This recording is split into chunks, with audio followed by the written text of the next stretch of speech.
Bonjour, donc je m'appelle Céline Tard, je suis neurologue au centre de référence du CHU de Lille et je coordonne le centre de référence des maladies neuromusculaires. Je suis Ekaterina Surmeil, je suis chirurgien thoracique dans le service de chirurgie thoracique de CHU de Lille et je vais vous parler de quelques grandes lignes de la thymectomie. La myasthénie, c'est une maladie auto-immune acquise où le système immunitaire va se dérégler pour aller attaquer la jonction neuromusculaire.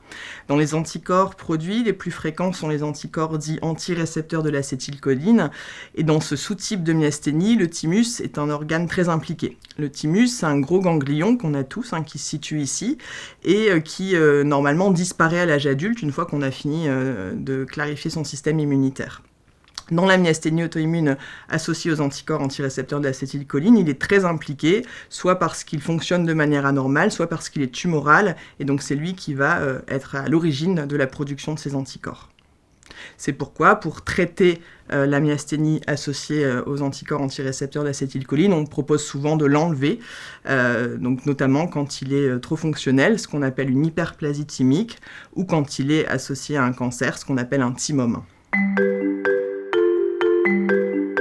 Un thymome est une tumeur qui se développe aux dépenses du thymus ou alors du reliquat thymique la plupart du temps. Des fois, on le découvre de manière complètement fortuite. En fonction de sa taille, elle peut apparaître simplement sur la radiographie thoracique, mais le diagnostic, la plupart du temps, se réalise grâce à un scanner thoracique avec injection. Le reliquat thymique est le tissu qui persiste au niveau de la poitrine, à l'endroit où la glande thymique se développe initialement, après involution du thymus. Une thymectomie est une intervention chirurgicale qui permet l'ablation de l'entièreté du thymus ou du reliquat thymique, comportant donc ses cornes également, et l'ensemble de la graisse médiastinale qui l'accompagne. La graisse médiastinale veut dire le tissu graisseux qui se trouve sur les deux côtés du cœur. On va devoir proposer une thymectomie aux patients lorsqu'on a une myasthénie généralisée associée à des anticorps antirécepteurs d'acétylcholine et idéalement avant l'âge de 50 ans, parce qu'on sait que dans les myasthénies plus vieillies, le thymus est beaucoup moins impliqué. Donc une myasthénie généralisée, idéalement au début du diagnostic, dans les premières années, dans les 3-4 premières années, il faut le proposer à la thymectomie s'il est d'accord.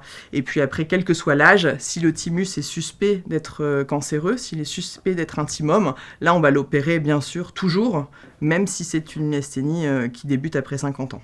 Il n'y a pas d'indication de thymectomie pour les myasthénies associées à d'autres anticorps, et notamment les antimusc, anti-muscle kinase, qui peuvent être aussi observés dans cette maladie auto-immune. Il y a deux types de RCP. RCP, c'est réunion de concertation pluridisciplinaire. C'est pour des cas complexes où plusieurs professionnels de santé vont être mis en relation pour discuter d'un patient. Pour les myasthénies, lorsqu'on est en delà des critères de thymectomie systématique, donc une myasthénie séronégative ou anticorps antirécepteurs d'acétylcholine qui débute après 50 ans, c'est des dossiers où tout n'est pas tranché, qui peuvent être discutés avec des neurologues essentiellement de différents centres.